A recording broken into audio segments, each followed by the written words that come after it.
Hello tout le monde, j'espère que vous allez bien. Aujourd'hui il fait beau, les coiffeurs ont pu réouvrir, il était temps pour moi. Et comme vous le voyez derrière moi, il y a du nouveau sur le terrain.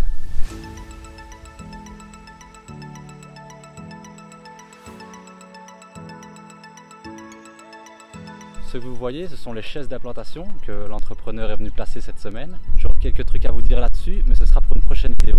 Vu que le projet ne démarre que dans quelques semaines, le projet démarre mi-mars, on est ici le 20 février, donc ça me laisse un petit peu de temps pour vous parler de différentes étapes qui se sont passées avant le début des travaux sur le terrain. Une de ces étapes, et pas des moindres, dont on va parler aujourd'hui dans le journal de chantier, c'est la recherche d'un terrain à bâtir.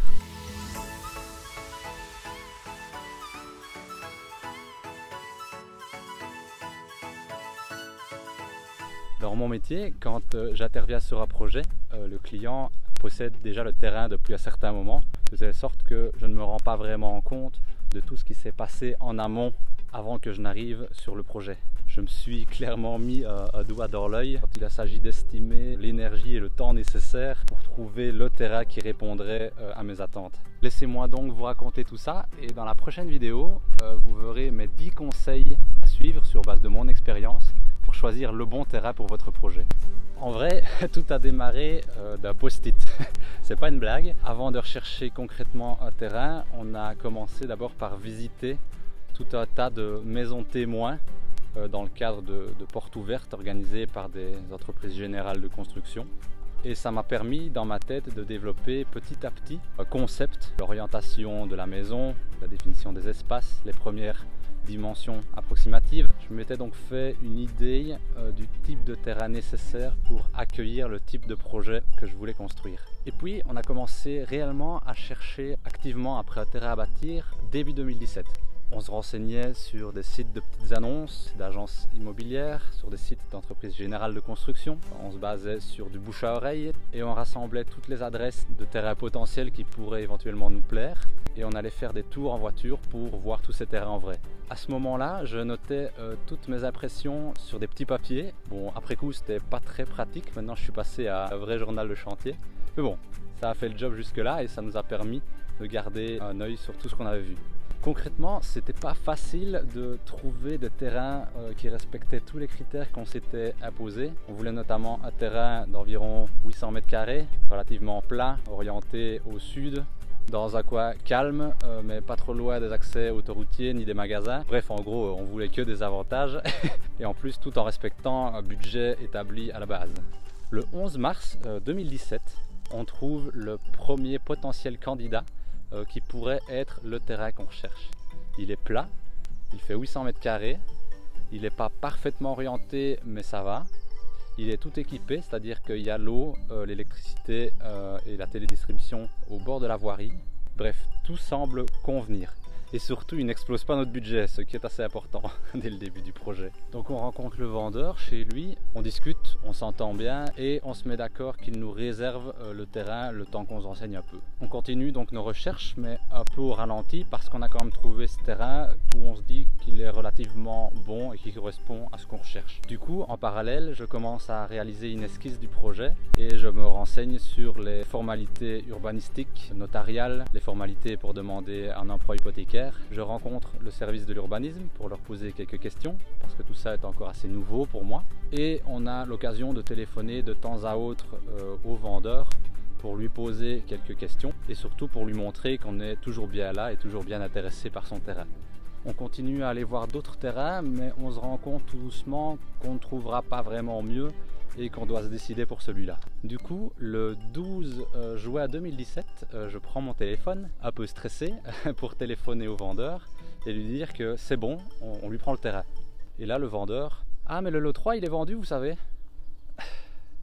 Dure nouvelle, on s'y attendait vraiment pas, on pensait vraiment qu'il allait nous garder le terrain. Ça nous a un peu démotivé pour la suite, on avait un peu l'impression que tout ce qu'on avait accompli jusqu'ici, ça n'avait servi à rien. Du coup, on laisse un peu le temps faire son travail et on n'a pas vraiment d'autre choix que de se remettre à chercher après un terrain qui nous conviendrait. On était vraiment déçus parce qu'on aimait vraiment bien ce petit village où on avait trouvé ce terrain Et de ce qu'on avait pu voir, il n'y avait pas vraiment d'autres possibilités de construire à un autre endroit dans ce village. Et c'est là qu'en novembre 2017, un peu sans chercher vraiment après un terrain à bâtir, je tombe par hasard sur un site de petites annonces, deuxièmemain.be, qui n'est pas spécialement un site dédié à l'immobilier à la base. L'annonce ne disait pas grand chose, c'était un terrain dans ce même village, un terrain de 1000 m², il y avait une rue et un numéro de téléphone, c'est tout.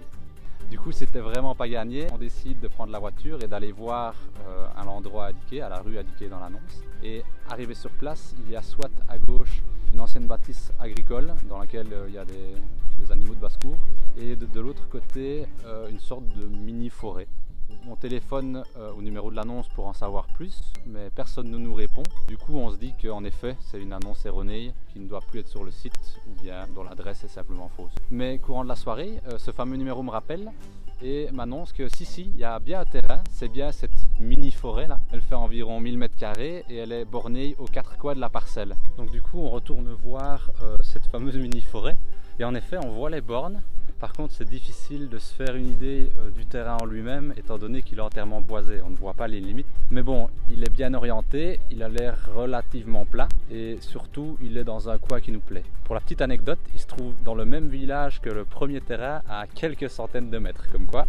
On rencontre donc les propriétaires, on discute un peu, on en apprend un peu plus sur la raison de la vente. Ils nous donnent notamment un plan de géomètre du terrain qui a été dressé. Je compare ce plan par rapport à mes attentes en termes de dimension du terrain, vu que j'avais déjà une première idée. J'adapte un petit peu, mais ça colle pas trop mal. Juste pour les arbres, ça c'est un peu embêtant. On n'a pas encore vraiment d'idée à ce niveau-là. Du coup, on leur fait comprendre qu'on est intéressé par leur terrain et qu'on va revenir vers eux plus rapidement que la première fois. Je me renseigne un peu sur les détails administratifs pour pouvoir couper les arbres. Je me renseigne aussi sur les impétrants parce que ce terrain ne se situe pas dans un lotissement, donc il n'est pas directement équipé à rue de l'eau, du gaz, de l'électricité. Mais il se trouve que toutes les lignes sont relativement proches du terrain, donc c'est pas un gros problème. Je me renseigne auprès de l'administration communale car il n'y a pas l'égout dans la rue, donc il faudra évacuer les eaux usées sur le terrain même. Tout nous semble relativement ok. Du coup, le 2 décembre 2017, on fait une proposition de prix aux vendeurs. Entre temps, on réfléchit relativement vite. On se rend compte qu'il ne faut pas laisser passer l'opportunité cette fois. On se revoit le 9 décembre 2017, donc 7... Ils se font bouffer ou quoi? On est reparti. On a rendez-vous avec le vendeur le 9 décembre 2017, 7 jours après notre proposition de prix, et on a la ferme intention de donner notre accord ce jour-là en essayant d'un peu négocier le prix. On discute autour d'une table à l'ancienne et on arrive à un accord sur un prix qui nous convient à tous les deux, donc une poignée de main à l'époque où on pouvait encore se serrer la main. Et l'affaire était conclue. À ce moment-là, ça a quand même été un gros soulagement parce que ça faisait un long moment qu'on cherchait un terrain. Notre première étape infructueuse avec le premier terrain nous avait assez bien démoralisé. On téléphone ensuite à notre notaire. On prévoit un rendez-vous chez lui avec le vendeur pour signer le compromis de vente qui nous lie avec le vendeur. La promesse de vente égale vente. Donc à ce moment-là, plus moyen de faire retour en arrière. Et finalement, le grand jour arrive le 12 mars 2018 chez le notaire où on signe les actes de vente. Donc à ce moment-là, ça y est, c'est bon, on est propriétaire du terrain. Enfin, plutôt propriétaire d'une forêt parce qu'il y a encore du travail avant que ça ressemble vraiment à un terrain à bâtir. Et c'était fou de se dire qu'à ce moment-là, on n'avait pas encore vraiment l'idée du potentiel qui se cachait derrière le terrain. Parce qu'avec tous ces arbres, on ne voyait pas vraiment le terrain en tant que tel. C'était difficile de se projeter avec cette petite forêt. Puis du mois d'avril au mois de mai, pour limiter les frais, on décide de déboiser nous-mêmes la parcelle, aidé de nos familles et de nos proches. D'ailleurs, merci papy si tu vois cette vidéo pour le prêt de ta tronçonneuse et de ta confiance quand on utilisait tous les outils. Et à ce moment-là, je suis déjà en droit de faire les plans et de signer les plans moi-même. Mais on reviendra sur ce détail-là dans un futur épisode.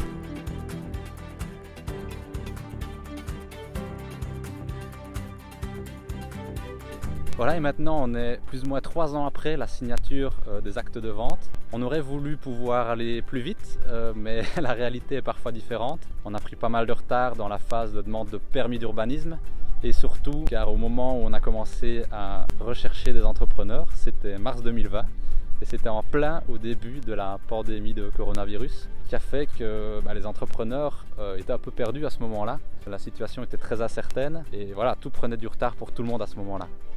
Voilà, vous savez tout, enfin presque tout. Il y a évidemment plein de détails dont je n'ai pas parlé ici. Le but, c'est pas de surcharger d'informations, mais c'est de partager notre expérience dans la recherche d'un terrain.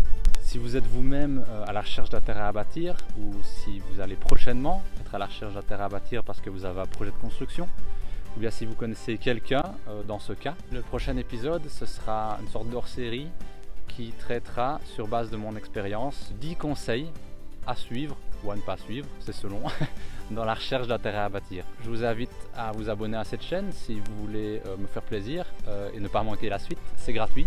Et je vous dis à bientôt pour la suite des festivités.